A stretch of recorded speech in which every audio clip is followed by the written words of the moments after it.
Good evening. We are about to be a step closer to knowing who the new Prime Minister will be. Today it was the first opportunity for Conservative MPs to vote for who they want in the job. Sir Graham Brady, the leader of the 1922 committee, is announcing the results of that first round of voting right now. Let's listen. By that candidate. Badenoch, 40. Braverman, 32.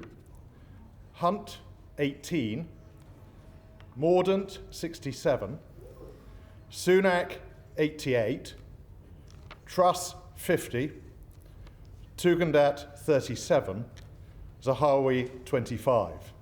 Therefore, under the rules that we agreed for this ballot, 2 candidates will be eliminated, Jeremy Hunt and Nadeem Zahawi. The others are all able to go forward to the second ballot, which takes place tomorrow. Thank you very much.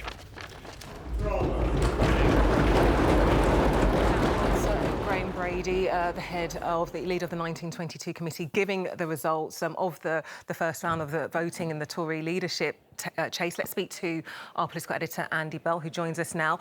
Interesting results. We have Jeremy Hunt and Nadeem Zahawi both out. They didn't get enough votes, the 30 votes they needed to go through to the next round. That's right. That's the first sort of headline, if you like, that 2 people are out. Jeremy Hunt, former Health Secretary. Nadeem Zahawi, the man who was only just appointed as Chancellor, whose campaign really just has failed to take off in the last few days. Neither of those got the required number of 30, the basic threshold, to go on. So that's 2 candidates out, leaving 6 still in the race. But what's interesting is Rishi Sunak, who has definitely been labelled as the person who's the front runner, picking up the most MPs' support. He has still got the most MPs' support with 88. But Penny Mordaunt, former Defence Secretary, currently a Trade Minister, perhaps closer than people would have expected to him there, on 67, and significantly from her point of view, she's ahead of Liz Truss, the current Foreign Secretary, who's on 50. So if there is a kind of standard bearer, if you like, for a Brexiteer wing, perhaps it is shifting more towards Penny Mordaunt there rather than Liz Truss. Tom Tugendhat still in the race, the chairman of the Foreign Affairs Select Committee, on 37, but I imagine he will be disappointed by that showing in terms of numbers of MPs.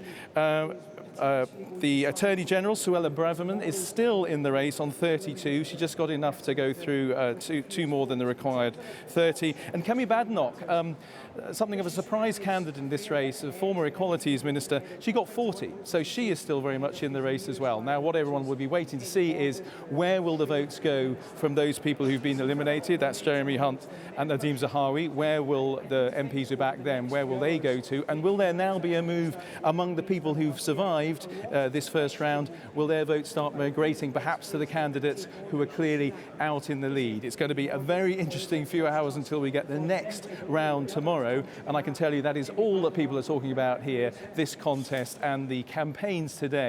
They've certainly not relaxed. The campaigns today have simply intensified. The Right Honourable Penny Mordaunt MP, our next Prime Minister!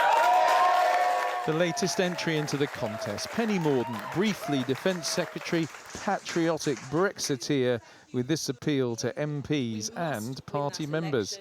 I am your best shot at winning that election. I am the candidate that Labour fear the most. And they're right to. And what about the man she wants to replace? Are you a break with Boris Johnson, or are you continuity with Johnson? I am very different to Boris Johnson, but we stood on the same manifesto. I think we should thank him for delivering Brexit. It was an incredibly difficult thing to do, as we all remember, and I think we should remember him for that. A brief glimpse this morning of former Chancellor Rishi Sunak, still with the most MPs backing him. But a question for one of his new supporters: could the party membership punish him? They will see him as the person who did wield the knife, and it's always said the person who wields the knife doesn't get the crown. I don't think he was, as you put it, wielding the knife.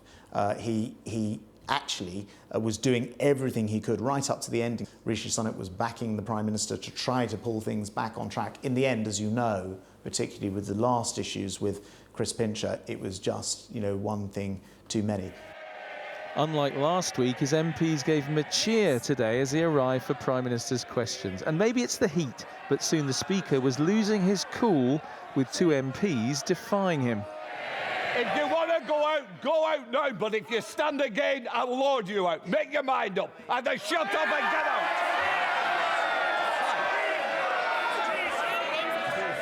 The 2 MPs from the Nationalist Scottish Party, Alba, trooped out after refusing to sit down.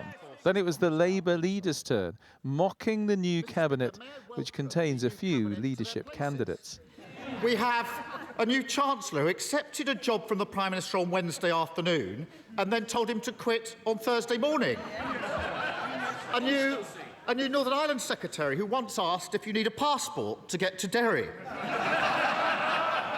And it is truly the country's loss that they will only be in post for a few weeks. The Prime Minister had this to say about the candidates going for his job. Any one of them would wipe the floor with Captain Crasheroony's snooze fest, Mr. Speaker. And after a few weeks' time, that is exactly what they will do. They will unite around the winner and do just that. And who will be that new Prime Minister? The process of finding them is now well underway. Indeed, Andy, very much well underway. We now have 6 candidates, but who do you think will make it through to the final 2?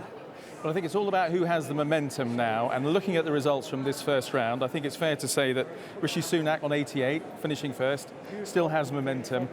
Look at Penny Mordaunt, finishing second with 67 MPs backing her. She has really picked up the momentum today, and the question now is, how many people will start shifting their votes as they start imagining, right, who is going to be in the runoff for this? Who do I want to back to ensure that the candidate I'm backing is going to be in that final 2? Who do I need to back to make sure that happens? I think if I was a supporter of Liz Truss, I would be wondering whether the time has come to start backing Penny Mordaunt. Maybe if I was a supporter of, say, Tom Tugendhat, I would be thinking, is he really going to make it to the last 2? Should it be time to be shifting perhaps towards Rishi Sunak? It's that idea of the 2 front runners maybe pulling the sort of gravity, the MPs who are now wondering whether they have been backing the right candidate. That's what we're going to see now in the next few hours, and then we'll have some confirmation of how that's happening when we get the vote tomorrow.